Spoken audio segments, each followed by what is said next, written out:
तो गुरु अंगद ने। नेक्स्ट है आपका तीसरा गुरु, गुरु अमरदास। आइए देखते हैं इसको भी। गुरु अमरदास सिख संप्रदाय को एक संगठित रूप दिया, जिसके लिए 22 गद्दियां बनाई, अपने शिष्यों के लिए पारिवारिक संत होने का उपदेश दिया, सती प्रथा पर्दा प्रथा, मादक द्रव्यों के सेवन का विरोध किया। अकबर ने पंजाब में गुरु से भेंट की, किससे? अमरदास से, और उनके शिष्यों को तीर्थ यात्रा कर से मुक्त किया तथा उनकी पुत्री के नाम कई गांव दान में दे दिए थे। वैष्णव संप्रदाय के अनुयायी थे कौन? तो अमरदास। इन्होंने सिखों और हिंदुओं के विवाह को पृथक करने के लिए लवन पद्धति शुरू की। आपको याद रखना है, लवन पद्धति किसने शुरू की? तो गुरु अमरदास ने। इंपोर्टेंट है। आगे बढ़ते हैं। अब आपका है चौथा गुरु, गुरु रामदास। याद रखिएगा, चौथा गुरु गुरु रामदास थे। आगे है चौथा गुरु रामदास। अकबर इनसे बहुत प्रभावित था। अकबर जो है रामदास से बहुत प्रभावित था। 1577 ईस्वी में अकबर ने 500 बीघा जमीन दी, जिसमें एक प्राकृतिक तालाब भी था। यहीं पर अमृतसर नगर की स्थापना की गई थी। इसके पश्चात गुरु का पद पैतृक हो गया। इंपोर्टेंट है, याद रखिएगा। गुरु रामदास के बाद जो है वो गुरु का पद सिख में पैतृक हो गया। अब आगे है आपका पांचवा गुरु अर्जुन देव। इंपोर्टेंट है, नहीं भूलिएगा इसको। गुरु का क्रम भी आपको याद रहना बहुत जरूरी है। नेक्स्ट है सिख संप्रदाय को शक्तिशाली बनाया। कौन? तो गुरु अर्जुन देव ने सिख संप्रदाय को बहुत शक्तिशाली बनाया। अपना और अपने पहले के गुरुओं के उपदेश का संकलन भी 1604 ईस्वी में आदि ग्रंथ में करवाया। आदि ग्रंथ किससे संबंधित है? तो गुरु अर्जुन देव से है। अर्जुन ने सूफी संत मियां मीर द्वारा अमृतसर में हरमंदिर साहब की नींव डलवाई। इंपोर्टेंट है, याद रखिएगा।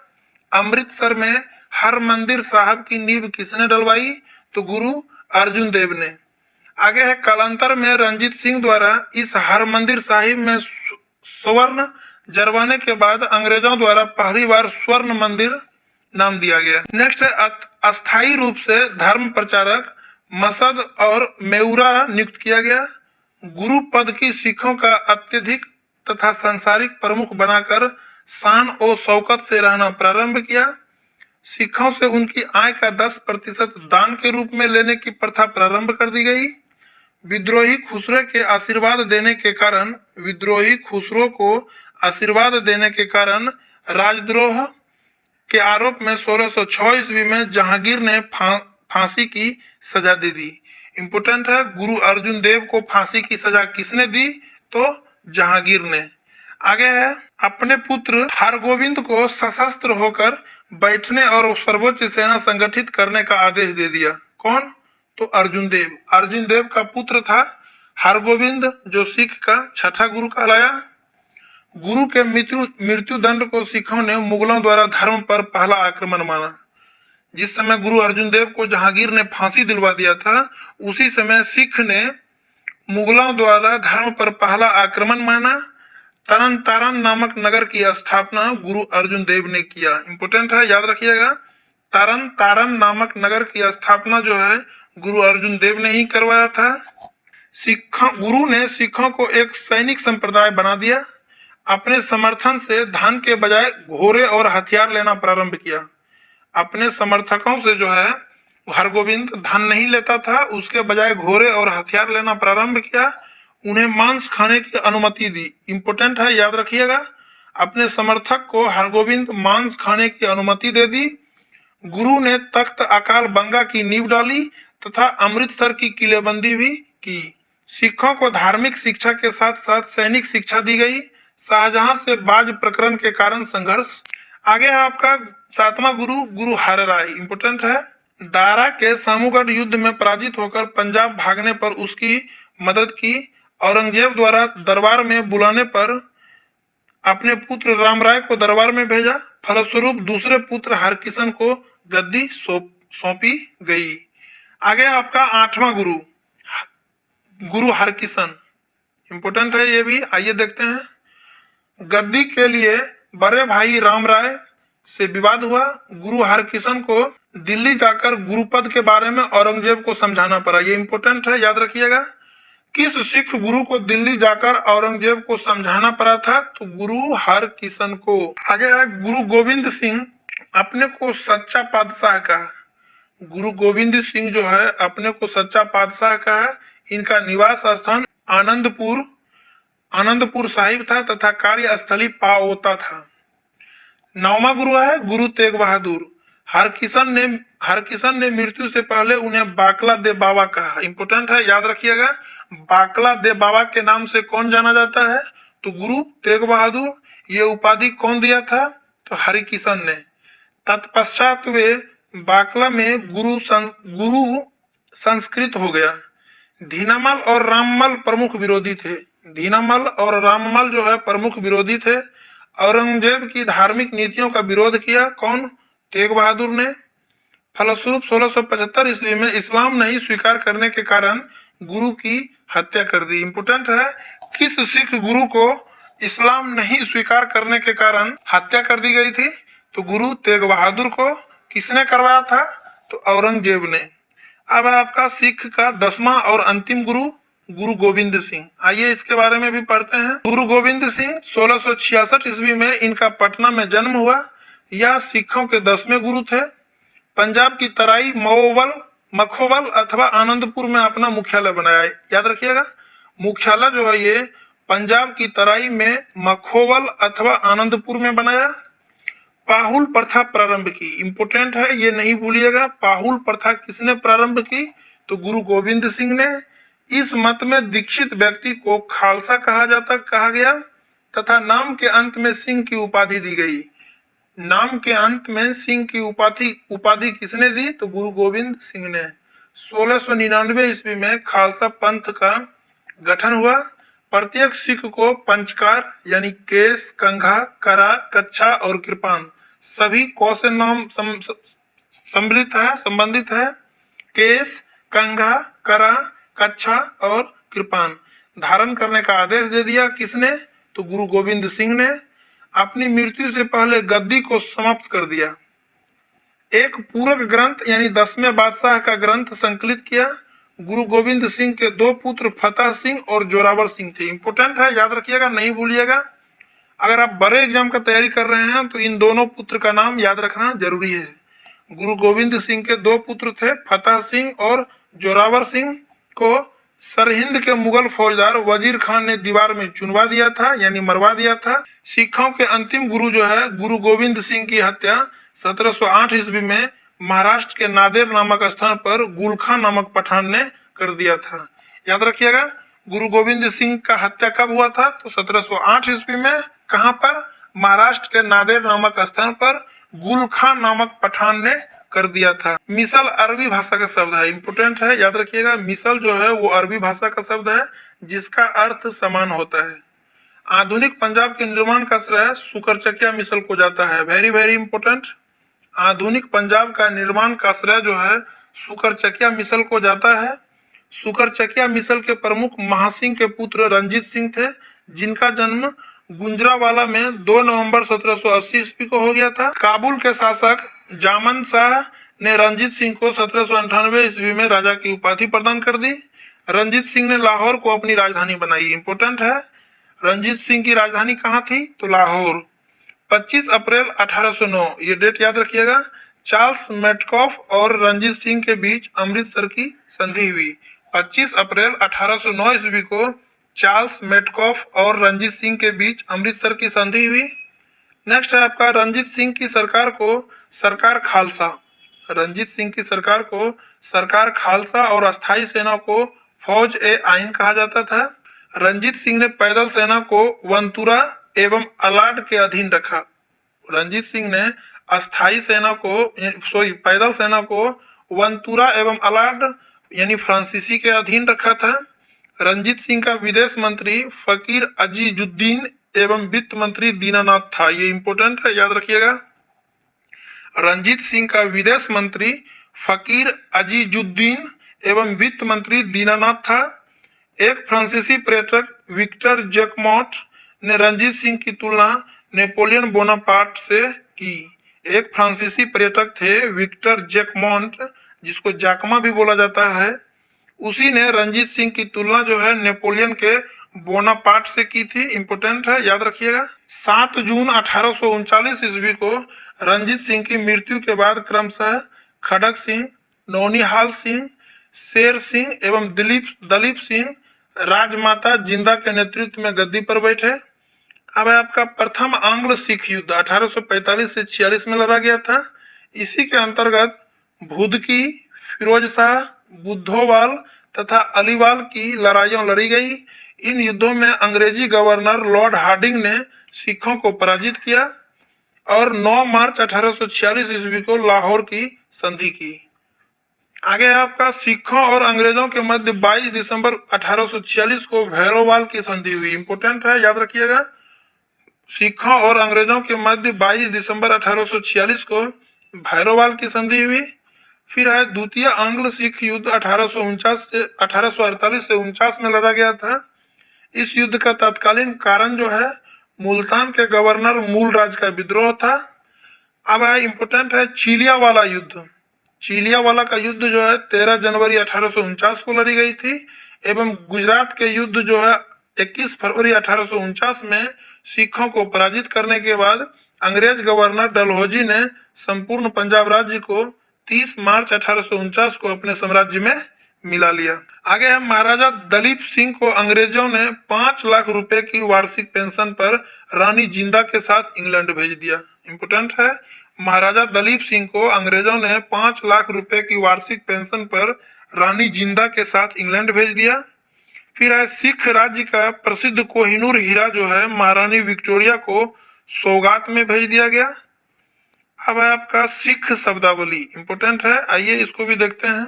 सबसे पहला है खालसा सिख। गुरु गोविंद सिंह की मूल शिक्षाओं में विश्वास रखने वाले को खालसा सिख कहा जाता था। बंदई सिख, बंदा के नियमों में विश्वास रखने वाले को, नाम से ही क्लियर है। आगे है सरबत ए खालसा। बैसाखी तथा दीपावली पर होने वाले सिखों की आम सभाएं को सरबत ए खालसा बोला जाता था। और चौथा है गुरु माता, यानी गुरु का आदेश को गुरु माता कहा जाता था। अब आपका है अगला टॉपिक 5वां, बंगाल के गवर्नर एवं भारत के गवर्नर जनरल एवं वायसराय।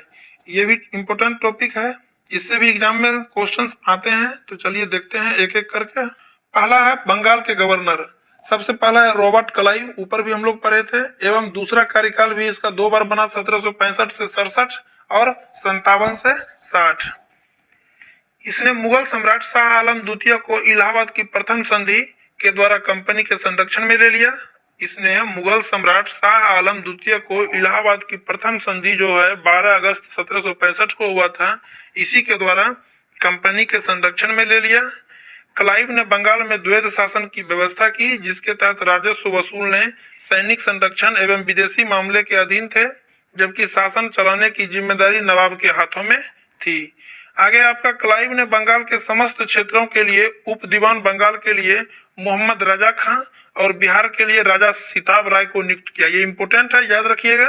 फिर से पढ़ते हैं। क्लाइव ने बंगाल के समस्त क्षेत्रों के लिए 2 उप दीवान, बंगाल के लिए मोहम्मद रजा खां और बिहार के लिए राजा सिताब राय को नियुक्त किया। नेक्स्ट है अन्य गवर्नर जो है वेरेलस्ट, कार्टियर एवं वारेन हास्टिंग। ये बंगाल के अन्य गवर्नर भी हुए थे, जिनका समय जो है इस प्रकार है, जो इंपोर्टेंट नहीं है फिर भी देख लीजिए। वेरेलस्ट का समय 1767 से 69, कार्टियर का 69 से 72 एवं वारेन हास्टिंग का जो है 72 से 74 था। अब है बंगाल के गवर्नर जनरल। अभी तक हम लोग ऊपर देखे बंगाल के गवर्नर, अब देख रहे हैं अब देखेंगे बंगाल के गवर्नर जनरल। तो आइए, सबसे पहला है वारेन हास्टिंग, जिसका समय 1784 से 85 था। वारेन हास्टिंग ने 1750 ईस्वी में कंपनी के एक क्लर्क के रूप में कलकत्ता पहुंचा था। 1772 ईस्वी में वारेन हास्टिंग बंगाल का गवर्नर बना। इंपोर्टेंट है, याद रखिएगा। कब? 1772 ईस्वी में। और 1773 ईस्वी के रेगुलेटिंग एक्ट के द्वारा 1774 ईस्वी में बंगाल का पहला गवर्नर जनरल बनाया गया। उसने राजस्व सुधार के लिए बोर्ड ऑफ रेवेन्यू की स्थापना की। इंपोर्टेंट है, बोर्ड ऑफ रेवेन्यू की स्थापना किसने की? तो वारेन हेस्टिंग ने। नेक्स्ट है उसने सरकारी खजाना मुर्शिदाबाद से कलकत्ता स्थानांतरित किया। किसने? तो वारेन हेस्टिंग ने। अधिनियम 1781 द्वारा गवर्नर जनरल तथा उसकी काउंसिल एवं कलकत्ता उच्च न्यायालय के मध्य शक्तियों का कार्यक्षेत्र स्पष्ट रूप से विभाजित कर दिया गया। आगे है बनारस के राजा चैत्र सिंह के साथ विवादास्पद संबंध, नंद कुमार को फांसी, अवध की बेगमों से जायदाद थी। इसके कारण हेस्टिंग्स के इंग्लैंड वापस लौटने पर बर्क के आरोप पर ब्रिटिश पार्लियामेंट में महाभियोग चलाया गया, किंतु वह आरोप मुक्त हो गया। तो इम्पोर्टेंट है, याद रखिएगा, किस गवर्नर जनरल को इंग्लैंड में उसके ऊपर महाभियोग चलाया गया था, तो हेस्टिंग्स के ऊपर, लेकिन उस महाभियोग में वो आरोप मुक्त हो गया। आगे है कलकत्ता को बंगाल की राजधानी घोषित किया। नेक्स्ट है हेस्टिंग्स ने जमींदारों से न्यायिक अधिकार छीनकर 1772 ईस्वी में प्रत्येक जिले में एक दीवानी न्यायालय एवं एक सदर न्यायालय की स्थापना करवाया। हेस्टिंग्स ने कंपनी के अधिकारियों के व्यक्तिगत व्यापार पर प्रतिबंध लगा दिया। उसने मुगल सम्राट को मिलने वाली 26 लाख रुपए की वार्षिक पेंशन भी बंद करवा दी। पिट्स इंडिया एक्ट 1784 के विरोध में हेस्टिंग ने इस्तीफा दे दिया। इंपोर्टेंट है, याद रखिएगा। इसी काल में एशियाटिक सोसाइटी ऑफ बंगाल की स्थापना 1784 ईस्वी में विलियम जोन्स के द्वारा की गई। कलकत्ता मदरसे की स्थापना 1781 ईस्वी में की गई। इंपोर्टेंट है, याद रखिएगा। कलकत्ता मदरसे की स्थापना 1781 ईस्वी में की गई। आगे है वारेन हेस्टिंग के समय बंगाल में द्वैध शासन की समाप्ति। 1774 का रोहिला विद्रोह, 1775 से 82 का प्रथम मराठा युद्ध तथा 1782 में सालवाई की संधि और 1780 से 84 का द्वितीय मैसूर युद्ध हुआ। याद रखिएगा, वारेन हेस्टिंग के समय में मुख्य बातें इंपोर्टेंट क्या क्या है, तो बंगाल में द्वैध शासन की समाप्ति हुई, 1774 का रोहिला युद्ध, 1775 से 82 का प्रथम मराठा युद्ध तथा 1782 ईस्वी में सालवाई की संधि, जबकि 1780 से 84 का द्वितीय मैसूर युद्ध हुआ।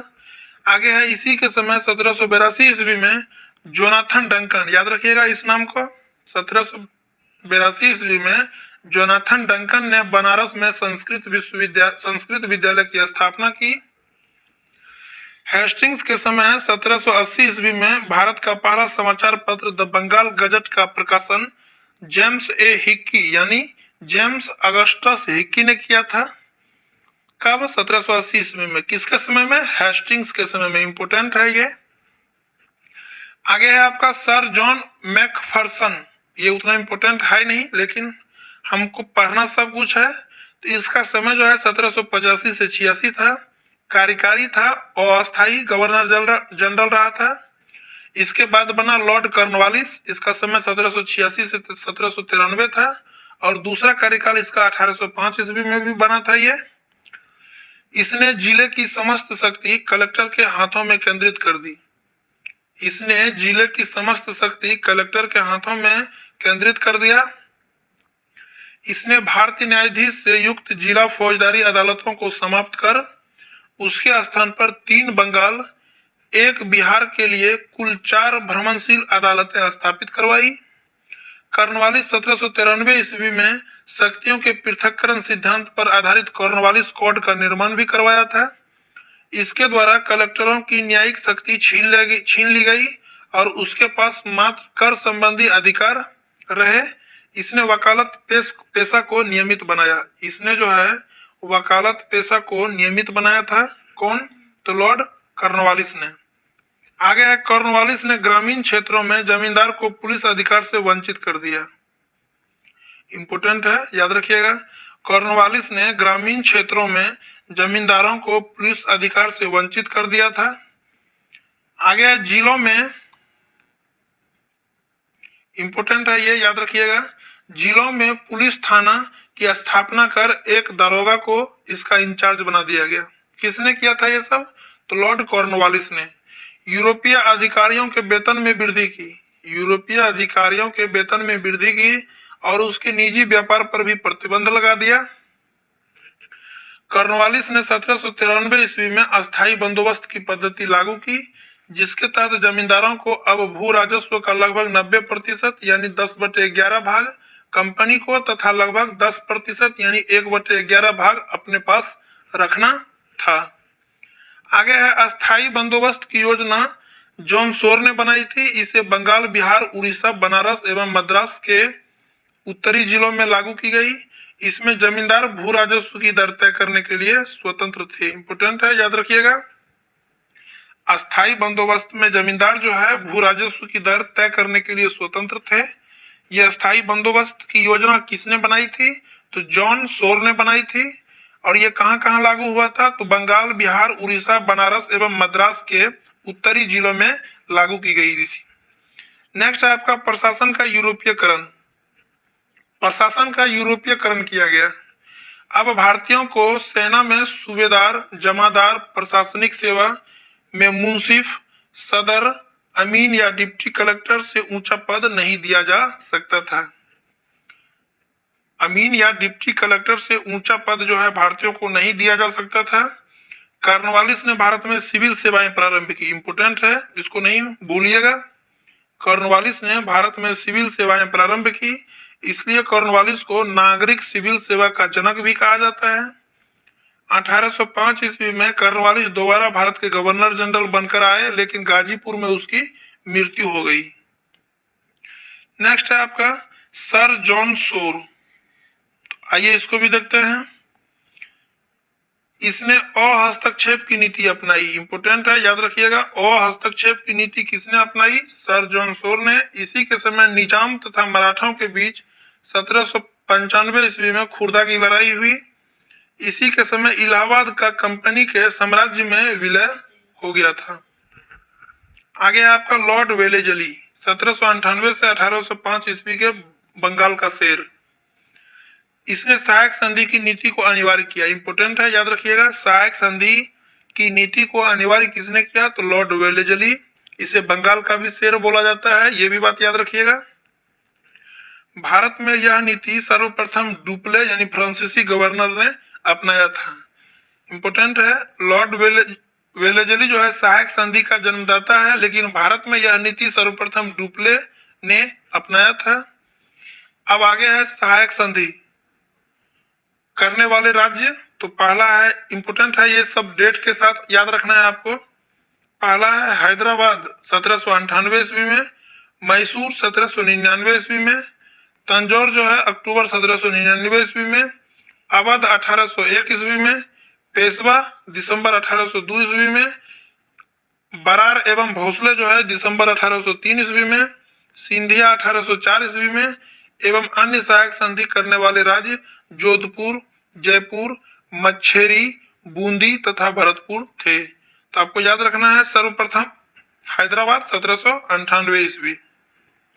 नोट में है इंदौर के होलकरों ने सहायक संधि स्वीकार नहीं की। इंपोर्टेंट है, इंदौर के होलकरों ने सहायक संधि स्वीकार नहीं की थी। नेक्स्ट हम लोग देखेंगे, पहले बॉक्स में कुछ दिया हुआ है उसको देख लेते हैं। सहायक संधि स्वीकार करने वाला राज्य तो हैदराबाद 1798, मैसूर 1799, ऊपर भी हम लोग इसको देखें, तंजौर 1799। याद रखिएगा, मैसूर और तंजौर 1799 में, सबसे पहले हैदराबाद एक साल पहले 1798 में, अवध 1801 में, पेशवा 1802 में, भोसले 1803 में, सिंधिया 1804 में।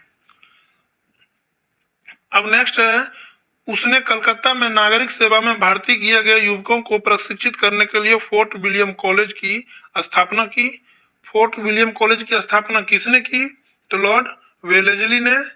वह स्वयं को बंगाल का शेर कहता था। कौन? तो लॉर्ड वेलेजली। आगे है, इसने ईस्ट इंडिया कंपनी को व्यापारिक कंपनी के स्थान पर एक शक्तिशाली राजनीतिक शक्ति के रूप में स्थापित किया। लॉर्ड वेलेजली के शासनकाल में चतुर्थ आंग्ल मैसूर युद्ध और द्वितीय आंग्ल मराठा युद्ध हुआ था। इंपोर्टेंट है, याद रखिएगा। लॉर्ड वेलेजली के शासनकाल में चतुर्थ आंग्ल मैसूर युद्ध और द्वितीय आंग्ल मराठा युद्ध हुआ था। लॉर्ड वेलेजली के बाद सर जॉर्ज वार्लो जो है गवर्नर बनकर आया था। 1805 से 1807 इसका क्रम था। रियासतों में अहस्तक्षेप की नीति का समर्थक था। इसी के समय प्रमुख घटना वेलोर का सिपाही विद्रोह जो 1806 ईस्वी में हुआ था, वो सर जॉर्ज वार्लो के समय में हुआ था। सर जॉर्ज वार्लो के बाद गवर्नर लॉर्ड मिंटो प्रथम बना। तो आइए इसको भी देखते हैं। इसका समय जो है 1807 से 1813 था। बुंदेलखंड एवं नागपुर के विद्रोह को दबाया। 1813 का चार्टर एक्ट पारित, जिसमें शिक्षा के विकास के लिए 1 लाख रुपए की व्यवस्था की गई। इंपोर्टेंट है, याद रखिएगा। शिक्षा के विकास के लिए 1 लाख रुपए की व्यवस्था 1813 का चार्टर एक्ट में पारित किया गया था।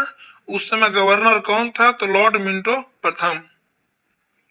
आगे है लॉर्ड मिंटो प्रथम के समय में रंजीत सिंह के साथ अमृतसर की संधि 1809 ईस्वी में हुई। इसी के समय यानी लॉर्ड मिंटो प्रथम के समय तृतीय मराठा युद्ध जो 1817 से 1819 में हुआ था तथा मराठा परिसंघ का कंपनी के साम्राज्य में विलय, बंबई प्रेसिडेंसी की स्थापना 1818 ईस्वी में, ये सब लॉर्ड मिंटो प्रथम के समय में हुआ था। आगे है मद्रास के गवर्नर थॉमस मुनरो द्वारा 1820 ईस्वी में रैयतवारी बंदोबस्त लागू किया गया था। ये बिहार दरोगा मेंस में पूछा हुआ था 2446 वैकेंसी में। इंपोर्टेंट है। आगे है इसी के समय 1822 ईस्वी का टेनेंसी एक्ट या काश्तकारी अधिनियम लागू किया गया। इंपोर्टेंट है, 1822 ईस्वी का टेनेंसी एक्ट या काश्तकारी अधिनियम किसके समय में लागू किया गया था? तो लॉर्ड मिंटो प्रथम के समय में। उस वक्त बिहार दरोगा मेंस में जो क्वेश्चन पूछा था वो सिंपल क्वेश्चन था, रैयतवारी बंदोबस्त किसने लागू किया गया था? तो थॉमस मुनरो ने लागू किया था। कब? 1820 में। अब है उसके बाद लॉर्ड मिंटो प्रथम के बाद लॉर्ड हेस्टिंग्स गवर्नर बना। इसका समय 1813 से 1823 था। पहला है आंग्ल नेपाल युद्ध 1814 से 16। अंग्रेजी सेनापति जनरल ऑक्टरलोनी, कर्नल निकोलसन व गार्डनर ने गोरखा राजा अमर सिंह थापा को आत्मसमर्पण करने के लिए विवश किया और दोनों के बीच नवंबर 1815 ईस्वी में सुगोली की संधि चंपारण बिहार में हुई। सिक्किम अंग्रेजों को मिला लिया। लॉर्ड हेस्टिंग ने पिंडारियों का दमन किया। इंपोर्टेंट है, याद रखिएगा। लॉर्ड हेस्टिंग ने पिंडारियों का दमन किया। पिंडारियों के नेता वासिल मोहम्मद चीतू एवं कुरीम खां थे। आगे है आपका, इसने प्रेस से प्रतिबंध हटा लिया। इसने प्रेस से प्रतिबंध हटा लिया। मराठों को अंतिम रूप से पराजित भी किया था। इसी के काल में कलकत्ता में हिंदू कॉलेज की स्थापना हुई थी। इंपोर्टेंट है, याद रखिएगा। कलकत्ता में हिंदू कॉलेज की स्थापना कब हुई थी? तो 1817 ईस्वी में। आगे है जॉन एडम 1823। अस्थायी नियुक्तियों, समाचार देशभाषा पत्र प्रेस के लिए लाइसेंस अनिवार्य कर दिया गया। इसके बाद बना लॉर्ड एम हर्स्ट 1823 से 28। इसके समय की दो महत्वपूर्ण बातें। प्रथम आंग्ल बर्मा युद्ध जो 1824 से 26 में हुआ। अंग्रेजों ने बर्मा को पराजित किया और 1826 ईस्वी में दोनों के मध्य यादवों की संधि हुई। इंपोर्टेंट है, याद रखिएगा। अंग्रेजों और बर्मा के बीच जो युद्ध हुआ था 1826 ईस्वी में, किस युद्ध के, उस युद्ध में कौन सा संधि हुआ? तो यादवों की संधि हुई। 1824 ईस्वी का बैरकपुर का सैन्य विद्रोह भी लॉर्ड एम हर्स्ट के समय में हुआ था। इसके बाद बना विलियम वाइले 1828 ईस्वी में। अस्थायी नियुक्ति इसका हुआ था, कुछ खास इसके समय में हुआ नहीं था। फिर कुछ ही महीने के बाद लॉर्ड विलियम केवेंडिश बेंटिंग, याद रखिएगा, 1828 से 1835। इसका समय भी आपको याद रखना है। लॉर्ड विलियम केवेंडिश बेंटिंग, जिसको कि हम लोग लॉर्ड विलियम बेंटिंग भी बोलते हैं। इसका समय 1828 से 1835 था। पहला है इसके समय में मुख्य बातें। मिल तथा बैथम के विचारों से प्रभावित होकर बेंटिंग कट्टर हिग यानी उदारवादी था। बेंटिंग 1803 ईस्वी में मद्रास का गवर्नर बना। उसी के समय में 1806 ईस्वी में माथे पर जातीय चिन्ह लगाने तथा कानों में बालियां न पहनने देने पर वेल्लोर में सैनिक ने विद्रोह कर दिया। किसके समय में? लॉर्ड विलियम बेंटिंग के समय में। नेक्स्ट है 1833 ईस्वी के एक्ट द्वारा भारत का पहला governor general lord William Bentinck हुआ। याद रखिएगा, इंपोर्टेंट है। इसके बाद है बेंटिंक ने राजा राम मोहन राय के सहयोग से 1829 ईस्वी में बंगाल में 1830 ईस्वी में समस्त भारत में धारा 17 के तहत सती प्रथा पर प्रतिबंध लगा दिया। नेक्स्ट है बेंटिंक ने कर्नल स्लीमैन के सहयोग से 1830 ईस्वी तक ठगी प्रथा को पूर्णतः समाप्त कर दिया। इंपोर्टेंट है। बेंटिंक ने जो है शिशु बालिका की हत्या पर भी प्रतिबंध लगाया। इंपोर्टेंट है। शिशु बालिका की हत्या पर प्रतिबंध किसने लगाया? तो लॉर्ड विलियम बेंटिंक ने। बेंटिंक से जुड़ा सारा महत्वपूर्ण तथ्य जो है इंपोर्टेंट है, इसलिए एक एक फैक्ट को आपको याद रखना है। आगे है बेंटिंक ने 1833 ईस्वी के द्वारा धारा 87 के अनुसार योग्यता को ही सेवा का आधार माना, न कि जाति या रंग को। बेंटिंक ने मैकाले की अनुशंसा पर अंग्रेजी शिक्षा का माध्यम बनाया। 1835 ईस्वी में बेंटिंक ने कलकत्ता मेडिकल कॉलेज की नींव रखी। बेंटिंक ने मैसूर 1831, दुर्ग 1834 एवं मध्य कछार 1834 का कंपनी साम्राज्य में विलय कर लिया। बेंटिंक कॉर्नवालिस द्वारा स्थापित प्रांतीय, अपीलीय तथा सर्किट न्यायालयों को बंद करवा दिया। इसका कार्य मजिस्ट्रेटों तथा कलेक्टरों में बांट दिया गया। आगे है न्यायालय में फारसी के स्थान पर स्थानीय भाषा के प्रयोग की अनुमति दे दी गई। किसके समय में? लॉर्ड विलियम बेंटिंक के समय में। बेंटिंक ने खराब स्वास्थ्य के कारण इस्तीफा दे दिया। कब? 1835 ईस्वी में। तो लॉर्ड विलियम बेंटिंक के बाद गवर्नर जो है चार्ल्स मेटकॉफ बना। तो आइए पढ़ते हैं मेटकॉफ के बारे में। चार्ल्स मेटकॉफ जो है 1835 से 36 इसने प्रेस से नियंत्रण हटाया। इंपोर्टेंट है, इसलिए इसे भारतीय प्रेस का मुक्तिदाता भी कहा जाता है।